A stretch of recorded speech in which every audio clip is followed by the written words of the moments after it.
Bippity boppity boop.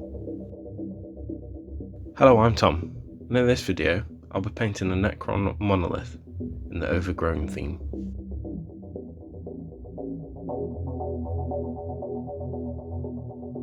First step is to build the model. I kept all the parts in sub-assemblies. Painted all the panels black and all the pylons inside white. Used Vallejo acrylic metal colour dull aluminium.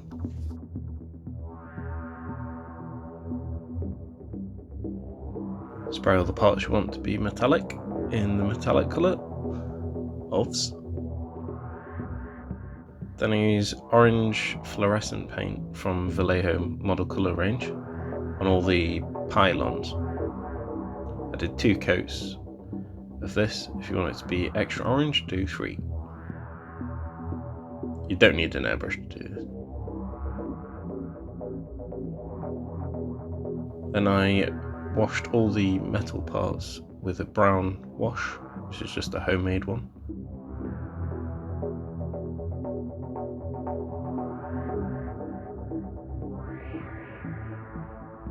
Then I used Citadel colour contrast black Templar to paint all the pipes and cables.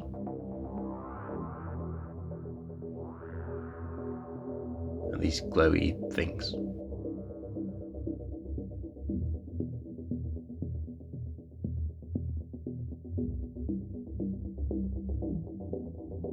Then I use retributed armour.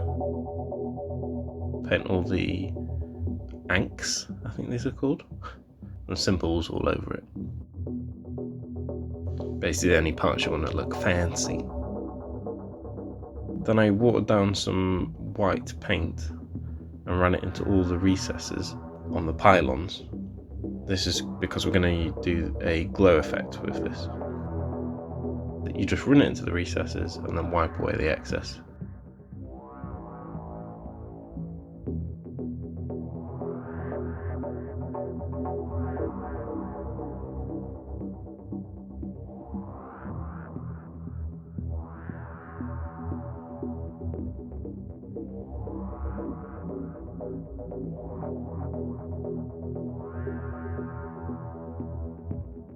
I then painted all the orbs and parts you want to glow in white.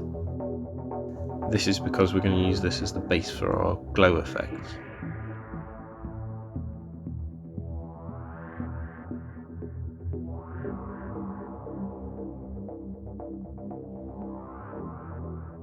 Then use a cheap makeup brush, dry brush the pylons white, and ensuring I get all the edges. If you've got any marks on here, like bits of paint have chipped off, you just dab a bit of white paint on there and it'll just add to the glow effect. Then I went in with the airbrush and purposely oversprayed, because the white that we're adding here will be stained and add to the glow effect, called object source lighting. The middle of the orb is where the source of the light is, and it's glowing out onto the sides.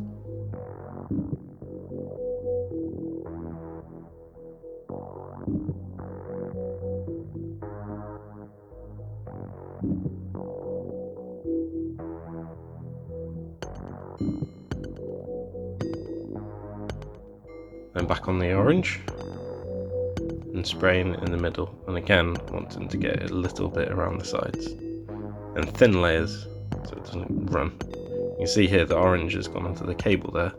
That's what we're looking for, so that's like free glow effect basically. I went in with a second coat. You can do this without an airbrush, it just requires dry brushing instead. Then I paint all the middle of the orbs white again.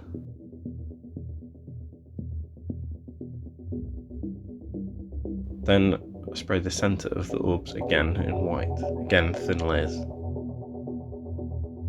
I think I did 2 or 3 layers on this.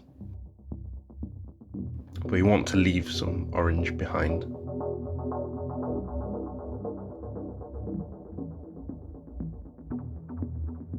I also sprayed inside the monolith, because that's where the pylons would glow.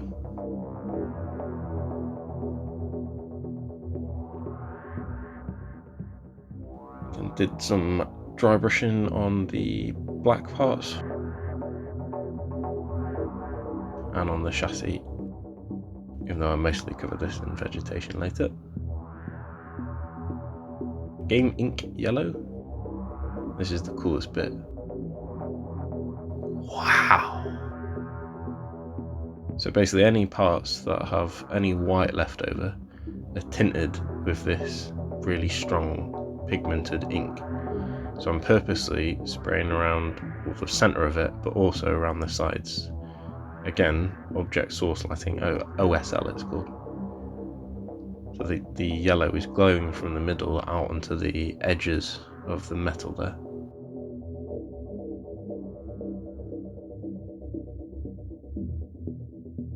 Doesn't it look amazing?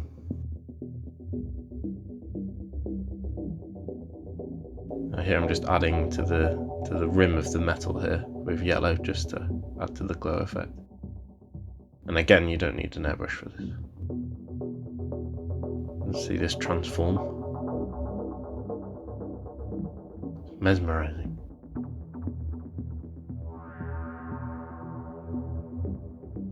I put death rays on this. I don't know if they're better, but they look cool.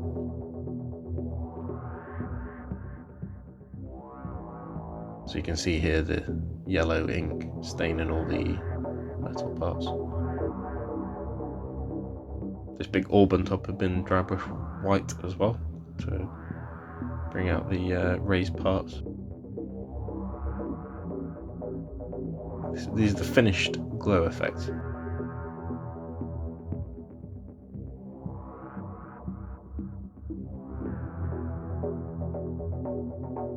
Here you see the OSL in effect on the wraith's eyes there. Okay, onto the fun crafty bit. I got some driftwood from a beach. You can obviously get this from a wood. Some cord. Some trees from Games Workshop. Like I just got these bits on eBay for a few quid. What I did is measure where the tree would fit as if it's grown into the monolith while it's been lying dormant, submerged in the earth. And these bits here fit perfectly in this gap. You won't.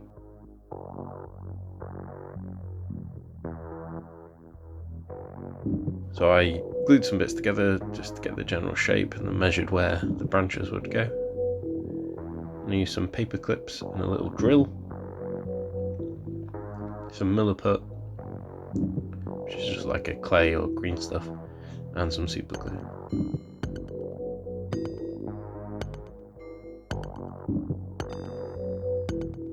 Drilled a pinhole, then cut the branches at an angle to stick in line with the branches here.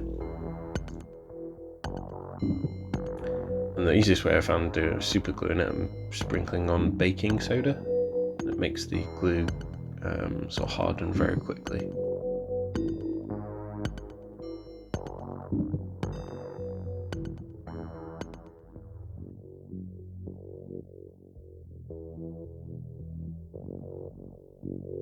Then blue tacked it on just to see if it fit. Then got the milliput, some water to keep my fingers wet.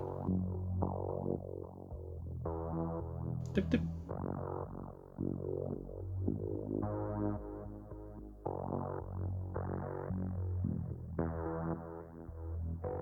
Put the milliput in any gaps or joins that you've put on that you want to reinforce.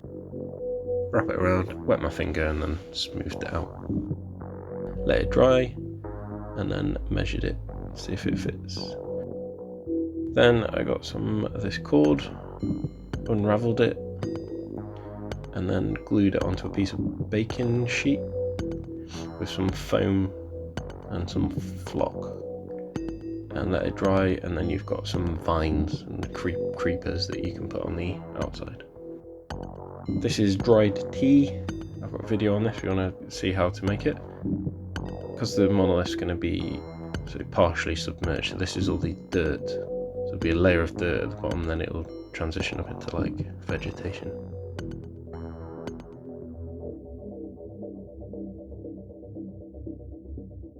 Oh, what's this? What's that say? Subscribe. Some grass, some foam flock. And this is a mixture of tea and foam flock and grass. Some tufts, some barbed bracken, and gamer's grass, which is awesome. You should try it. This is some tree canopy stuff, which is basically just moss from Geek Gaming. So I did another sporadic spreading of PVA, got my mix, knock off the excess. So what I did is sprinkled on some foam, then the mix of tea flock, and then over the top of that sprinkling of flock. The reason I do it in that way, the foam is bigger, so it sticks to the glue initially. The tea and flock mix then fills in all the slightly smaller gaps, and then the green fine sawdust flock fills in all the tiny holes. Oh, my wand's not worked. Oh, I used a brown wash on all the branches and underneath, then went over the leaves with Athenian camo shade on both sides, then contrast plague bearer flesh. It's hard to say.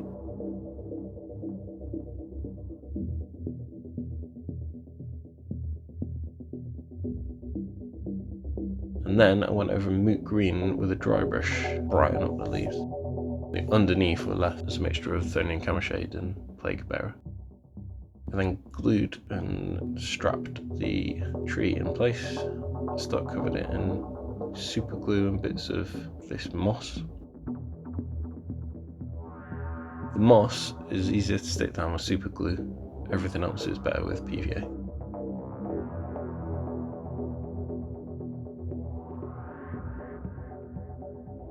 I then covered around it and on top of it with some more moss mix. I put the vines on with some super glue and covered up the super glue stain with some more moss.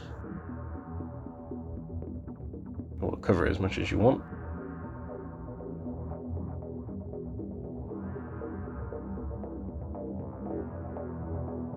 See the vines creeping all over. I put some barbed bracken on,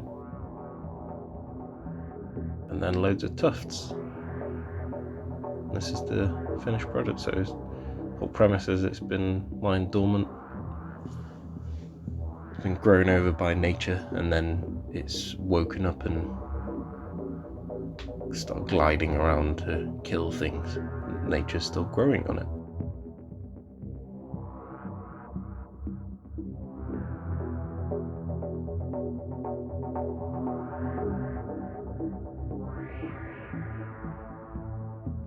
If you like the video, please subscribe and check out my other videos. Leave a comment.